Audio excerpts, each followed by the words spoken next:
Trước khi tiếp tục khám phá thành phố cổ, thành phố sa mạc Ghadames này, chúng ta hãy đi cùng tìm hiểu một chút về cái cách thức ăn uống của người dân ở Libya, ở khu vực, ở thành phố rất là hẻo lánh xa xôi này.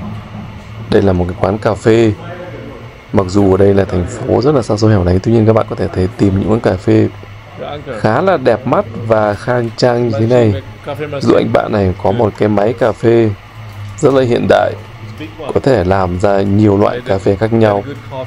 Và các bạn hãy chú ý cái cách uống, cách làm cà phê của người dân Libya khá là độc đáo và khác so với những nơi khác.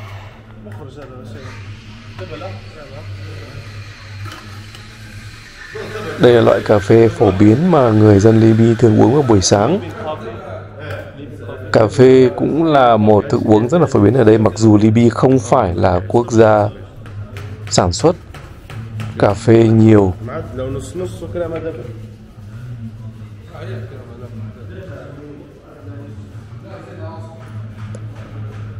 Cửa hàng này rất là đông khách mà vẫn chủ yếu là đàn ông. Đây là buổi sáng, các bạn thấy trên vỉa hè mọi người uống cà phê rất là nhiều.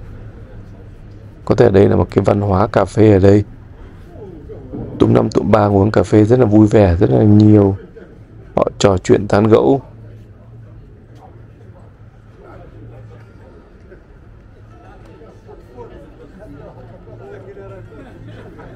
Và mình đặt một cốc latte macchiato.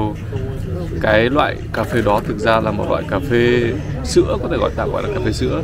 Vì các bạn thấy đây là cà phê của Libya. Cốc thì rất là nhỏ và đây bên trong thì rất là ít và chủ yếu là bọt sữa thì nhiều hơn là cà phê, không có cà phê mấy. Chúng rất là nhỏ, uống một ngụm có nghĩa là hết rồi.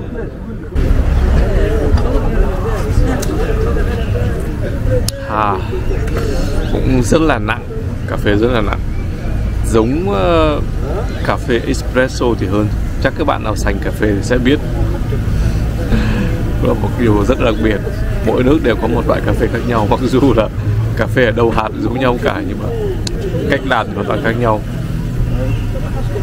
Và bây giờ chúng ta sẽ đi thăm một nơi có thể nói là một nơi rất là đặc biệt. Đây là thành phố, là một trong những thành phố cổ nhất thế giới. Cổ nhất thế giới các bạn ạ. Và điều đặc biệt ở đây, đây là thành phố này là đã bị bỏ hoang. Và một điều đặc biệt thứ hai nữa là bây giờ không ai biết chính xác lý do tại sao người dân ở đây lại bỏ đi, lại bỏ cái thành phố lại sau lưng mình để đi chỗ khác ở. Mọi vật liệu, chất liệu được dùng để xây thành phố này đều được lấy từ thành phố Ghadames, toàn ở địa phương cả, không phải mang từ nơi khác về. Và thành phố này và người dân bắt đầu di rời ra khỏi thành phố này một cách tự nguyện vào năm 70, và những gia đình cuối cùng rời khỏi khu này là vào năm khoảng 82-83. Tuy nhiên, những nhà ở đây vẫn thuộc quyền sở hữu của họ và họ có thể quay trở lại đây, ví dụ như vào những ngày thứ 6 là ngày rất là quan trọng đối với những người đạo hồi, hoặc là vào những kỳ nghỉ họ có thể quay lại ngôi nhà của họ, tại vì những ngôi nhà đó vẫn là thuộc quyền sở hữu của họ. Mặc dù ở đây họ không còn sống nữa, họ không còn sống trong này nữa. Đây là một trong những bức tường xung quanh cái thành phố này, và có một cái cây cũng là đối tượng của rất nhiều những truyền thuyết kỳ quái. Đây các bạn thấy đây. Đây là một cây cọ thôi nhưng mà nó có hình thù rất là đặc biệt. Và nó là cái nội dung của rất nhiều những câu chuyện kỳ thú, ma quái liên quan tới thành phố này. Đây là một trong những cánh cửa chính vào một khu phố. Ở trong cái khu phố cổ này, các bạn thấy ở đây cũng vẫn có những cảnh sát theo dõi khách du lịch. Đậu cũng có cả.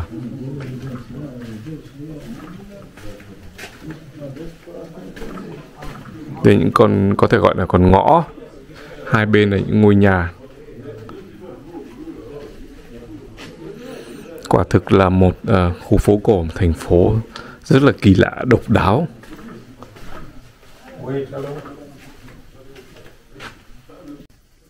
Cánh cửa đây cũng làm được từ cây cọ. Và nếu mà ở trước cửa một nhà nào đó mà có những cái hình tròn tròn này, cái này làm như bằng cao su hay bằng gì đó, thì có nghĩa rằng chủ ngôi nhà này đã tới thăm thánh địa Mecca, cái nơi mà rất là thiêng liêng đối với những người theo đạo Hồi.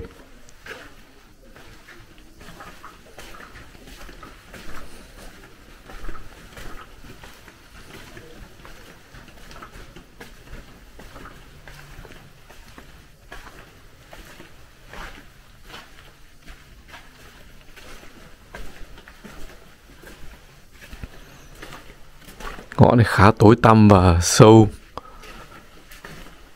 Đây là có thể gọi là đường phố chứ không phải là ngõ. Tại vì hai bên là nhà. Còn đây mới là những cái ngõ nhỏ và không biết là kéo dài đến tận đâu nữa. Chúng ta thử vào xem ngõ này kéo dài đến tận đâu. Những ngôi nhà.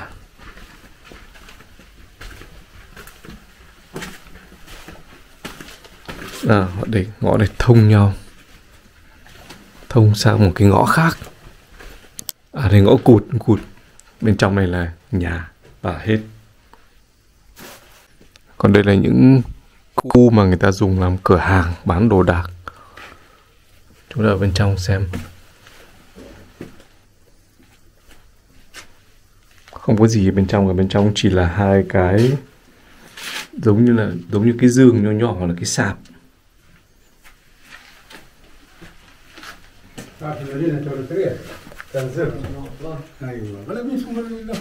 Bên này là một cửa hàng nữa.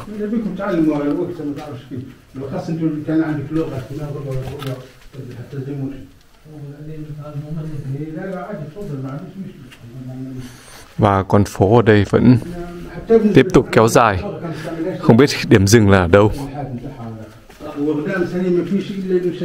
Chúng ta vào đây xem. Trong này có một nơi khá là thú vị.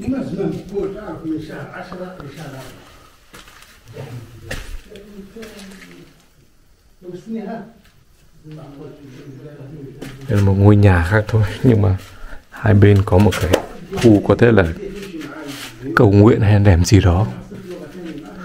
Rất là tối tăm ở đây. Ngày xưa người ta không có điện do vậy mà chỉ dùng nến.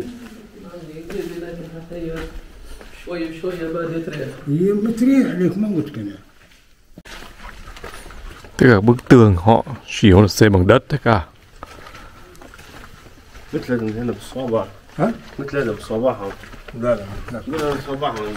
Và khi bước vào đây thì thực sự là các bạn cảm giác như đang bước vào cái ma trận nào đó. Tại vì các lối đi, các đường phố nhằng nhịt cả. Không biết là nếu không có người ở đây chắc chắn là sẽ đi lạc.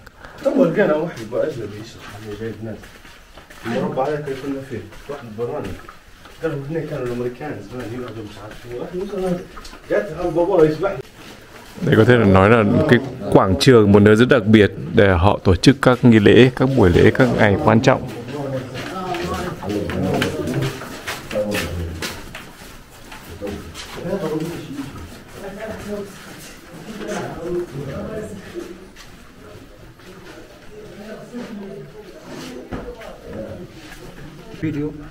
Bây giờ chúng ta đang ở trong trung tâm của thành phố, của khu phố cổ này. Trung tâm này cũng là cái nơi họp chợ của người dân ngày xưa. Khu này có vẻ như không được to lắm, rất là nhỏ thôi.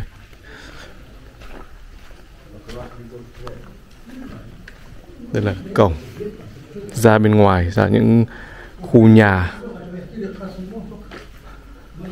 Đây là trang trí bằng những hoa văn rất đặc trưng ở đây. Đây là khu trung tâm, đây là nhà thờ của người Hồi giáo. Và bốn xung quanh là những con ngõ, đường vắng những con ngõ. Ở dưới đây chúng ta còn thấy cả một hệ thống nước nữa, một kênh dẫn nước. Có thể là đây là nước mà người dân người ta đã sử dụng ngày xưa để dùng để tưới tiêu nọ kia. Và đây vẫn là những đường dẫn vào con ngõ ngoằn ngoèo. Để chúng ta hãy xem bưu điện của người ngày xưa ở khu vực này như thế nào nhé. Đây là bưu điện. Trên cái cột này người ta treo một cái xích, và dưới cái xích này họ sẽ gắn một cái thùng thư. Và khi những người hành hương từ các quốc gia khác, ví dụ như là từ Tunisia, từ Timbuktu của Mali tới đây, thì họ sẽ bỏ thư vào đây, mang thư cho những người thân. Và trước khi đi thì họ, nếu mà muốn gửi thư cho ai chẳng hạn, thì cũng viết rồi vứt vào đó. Bưu điện rất là đơn giản.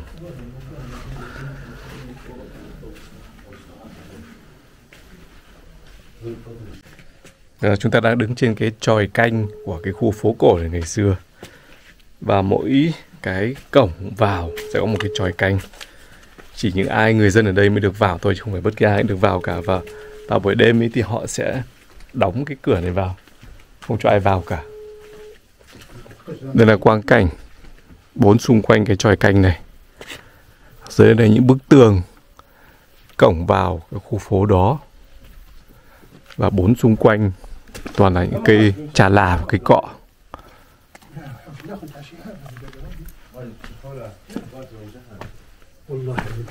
Bây giờ đó là mùa trà là, mùa cọ. Cho vậy mà ở đây rất là nhiều. Các bạn thấy đây, ví dụ đây chẳng hạn. Wow, quá là ngon. Ở đây nhiều quá, do vậy là họ không thèm vặt ăn. Trà là chín, vàng, không ai ăn cả. Khá là phí phạm. Thực đến một nơi rất là đặc biệt. Mặc dù mình đã tới nhiều quốc gia khu vực Bắc Phi rồi, nhưng mà đây là cái khu phố cổ, cái thành phố mà có lẽ là độc đáo nhất. Đây chúng ta có thể thấy một góc của cái khu này. Có một con cú mèo. Con cú mèo bay. Một góc của cái thành phố này đã bị phá hủy. Đây là hậu quả của những cuộc ném bom vào năm 1943, tức là trong cái thời gian Thế chiến thứ hai. Các cuộc ném bom được thực hiện bởi quân đội Mỹ và Pháp.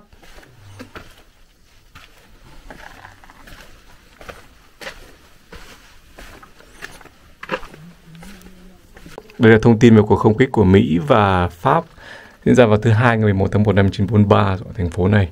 Họ đã giải khoảng 4 quả bom có tổng trọng lượng là 13.500 kg và số người bị thiệt mạng là 40, người bị thương là 12. 70 căn nhà ở đây đã bị phá hủy hoàn toàn và 200 căn nhà ở đây bị hư hỏng nặng.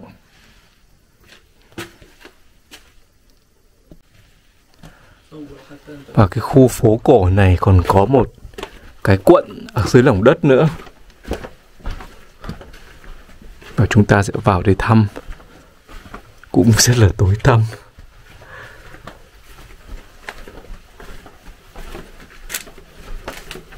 Con ngõ vô cùng nhỏ. Ở đây bên trái cũng có một đường đi, bên phải có một đường đi. Con phố vô cùng nhỏ, một người đi vừa. Bên này không, bên trong này không nhìn gì cả. Tối như mực, không nhìn gì hết, phải mò mẫm đường đi. Nhưng mà sắp ra tới chỗ có ánh sáng rồi.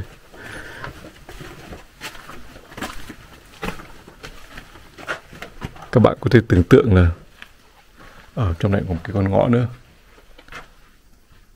Cửa nhà. Các bạn có thể tưởng tượng là mình sống ở trong những khu phố này không?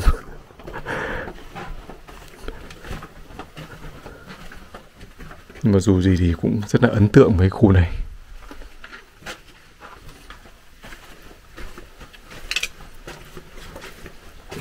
Tối om, không nhìn gì hết. Hai bên đều là những con ngõ.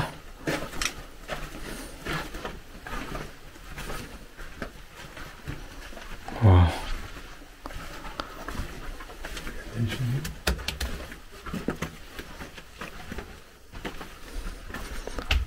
Đây giống vào hầm, giống địa đạo Củ Chi nhiều hơn là giống một khu phố cổ.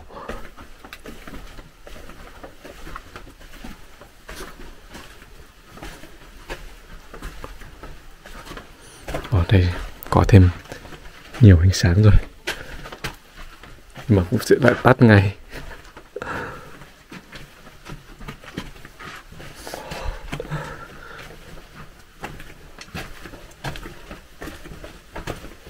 Không gì đó cũng khá là ghê rợn. Nếu mà các bạn đi vào đây ban ngày còn tối tối tăm như này thì vào đêm không biết như nào. Đi một mình chắc chắn là sẽ rất là sợ. À đây rồi, bây giờ chúng ta đã ra khu phố chính.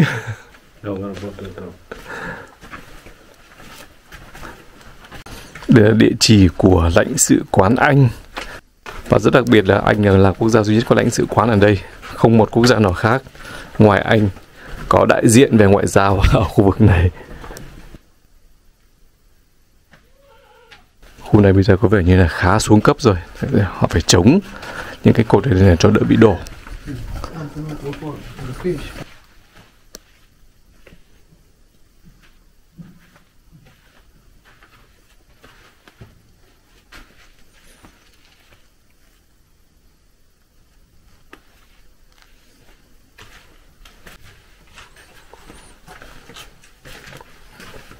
Giờ chúng ta sẽ vào một ngôi nhà để xem bên trong nội thất như thế nào. À, đây là cái chìa khóa ngày xưa họ dùng. Khá to như này.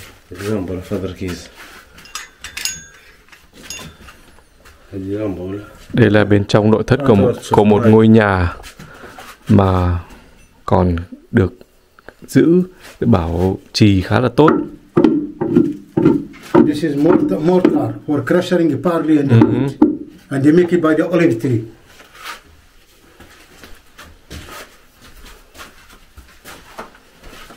Có rất nhiều các hình trang trí. Bên trong này là một gian, có vẻ gian đựng đồ đạc, có cả đèn dầu nữa.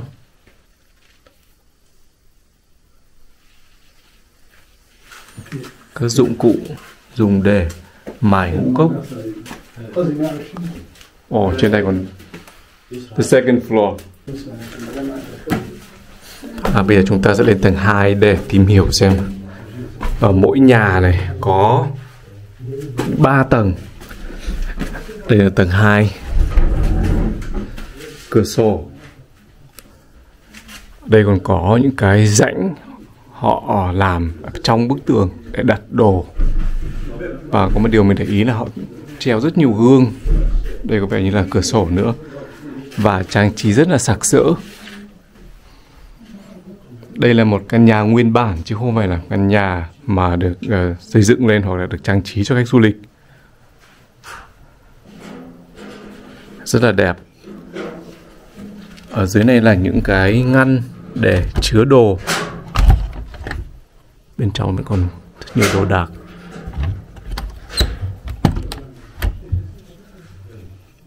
Đây họ gắn được rất nhiều gương trên tường, không biết để làm gì. Trang trí rất là sặc sỡ và cầu kỳ, đẹp.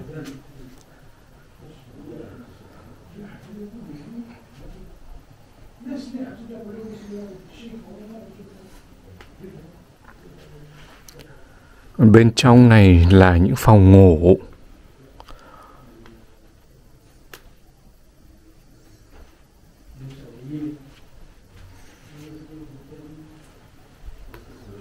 Bên này cũng rất nhiều cái gian để đựng đồ. Đây là phòng ngủ nữa.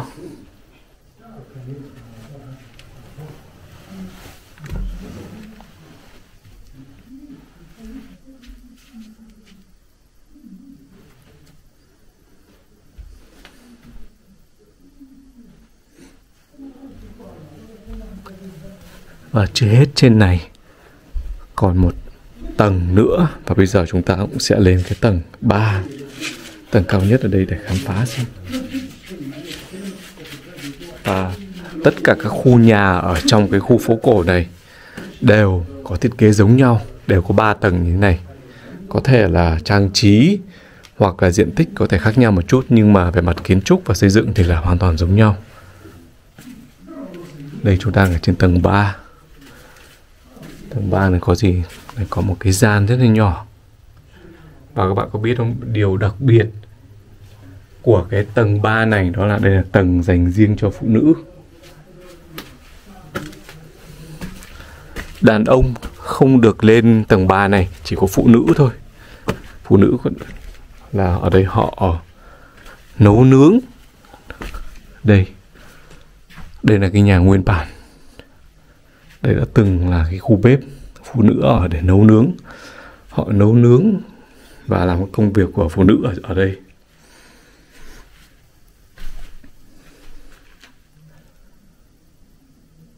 Và các bạn có biết một điều rất là đặc biệt là ngày xưa phụ nữ ở đây không được phép ra khỏi nhà.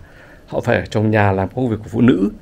Gần như là toàn bộ thời gian trong ngày, chỉ được phép ra ngoài một chút thời gian, chỉ phép ra phố trong cái lúc mà ví dụ đàn ông vắng nhà hoặc đàn ông đi ra nhà thờ để làm lễ.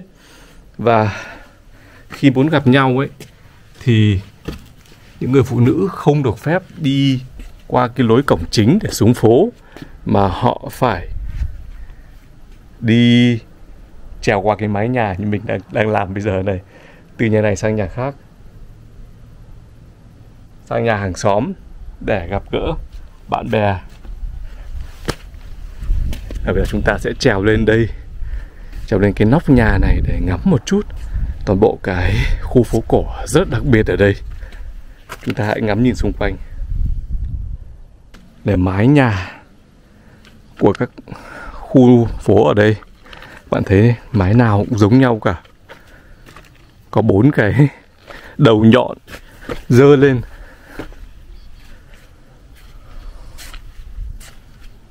Và đây một thành phố rất là lớn, chạy tít ra tận đằng kia.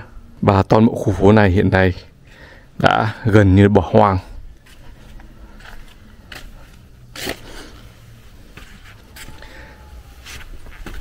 Một nơi rất là ấn tượng.